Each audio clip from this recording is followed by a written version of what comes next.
Last topic we got to talk about today is from David, and it's about First Caribbean. So, speaking about Jamaica, speaking about Guyana, First Caribbean is ramping up its expansion plans across Jamaica and the region. So, it's another regional story. David, tell us more.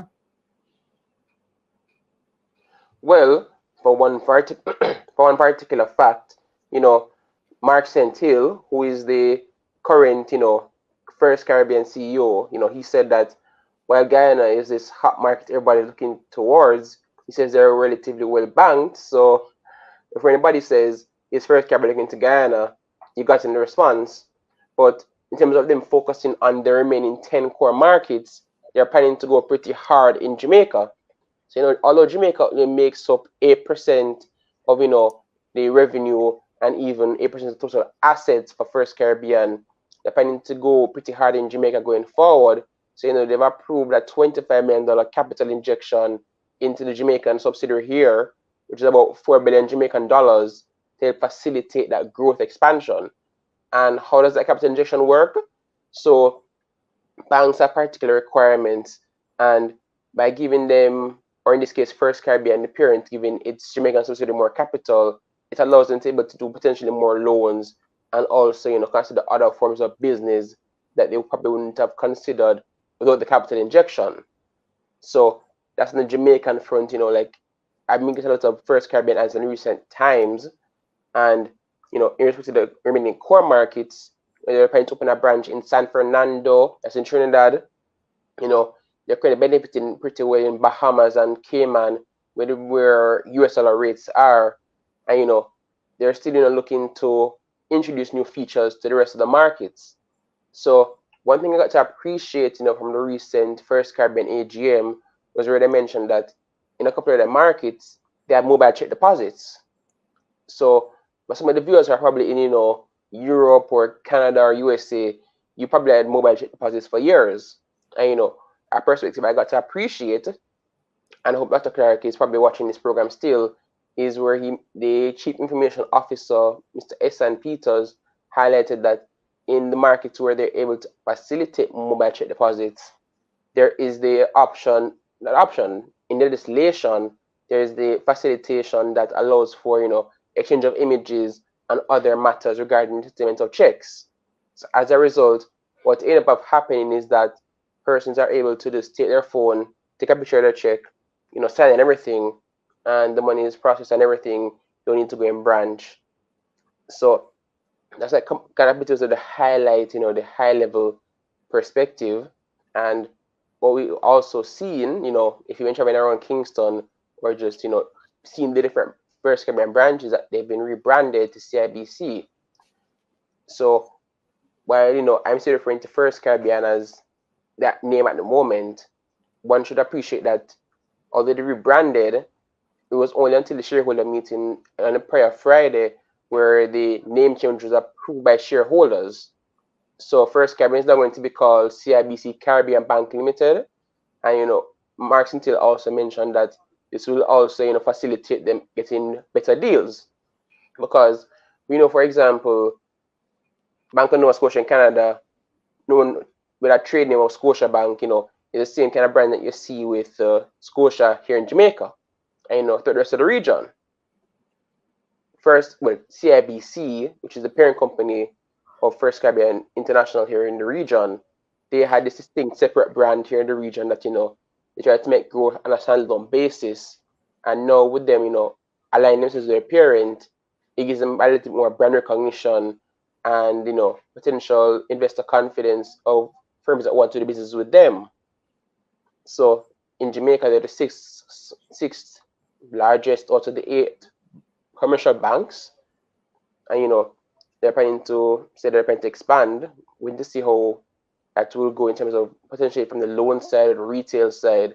At the end of the day, to see the regional bank planning to expand more in the region is a good thing, and bringing some of these features to the market does benefit consumers, because for you to just take a picture of your check and that is it, you'd have to go to an ATM and then insert and hope for the machines and take a check and have issues. It's just a beautiful thing to hear. So that's just one major bank we're hearing an update on. in recent times, we've also seen where, the new Bank of Nova Scotia CEO, Scott Thompson in Canada, has announced a new 4-pillar strategy. We're hearing it now from, Scotia Group, Jamaica, and, Scotiabank Trinidad and Tobago. So let's see what, these Canadian banks bring to the table in the Jamaican market and the rest of the Caribbean as well. And just as a fun thing I just remembered, Scotiabank Guyana tried to sell their operations, 2 or 3 years ago to First Citizens in Trinidad. Guyana Central Bank denied that transaction. Guyana Central Bank denied the transaction, you said? Correct. Yes. Hey, you need what I'm talking about.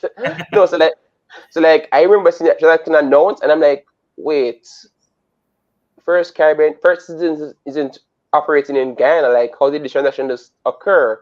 So, that transaction was denied. Not sure if Scotia trying to kind of swing to exit Guyana, but let us see. Well, I think what the government here is trying to avoid is a lack of diversity in terms of the types of banks, right? I mean, we have our normal indigenous banks like the Mara Bank and so forth, but Scotiabank is one of the banks we rely on heavily for wire transfers. All right. I know all the other banks can do wire transfers and have a foreign trade section, but I just, I'm not sure on what basis the transaction was denied. I'm guessing maybe they want the other bank to operate independently for a while. Guyana, the powers that be, especially with regards to the banking industry, right? It's a very conservative, tight knit group. All right. So market penetration is something very hard to achieve, much less you coming and swap out an ex-established player.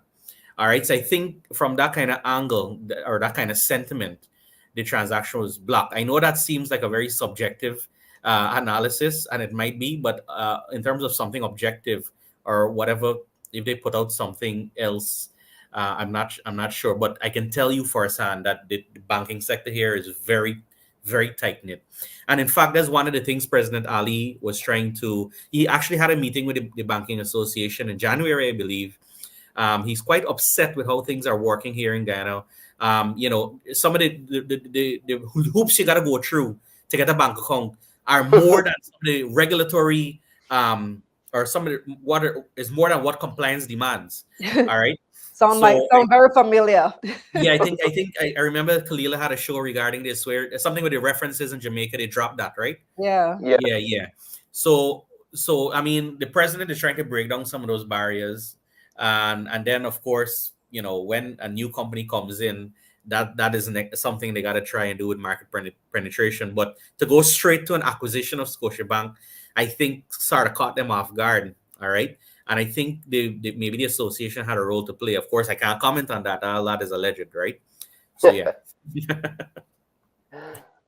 Look at that truthful discussion. Alleged.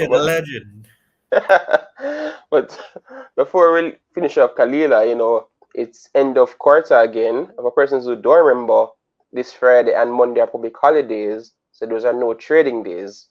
What that means is Thursday, March 28th is the last day of trading for the quarter. And that means there's a time for persons to make money and for persons to also take some positions. I made some gains already, so let us see how the next 2 days play out. All right. Thanks for the tip.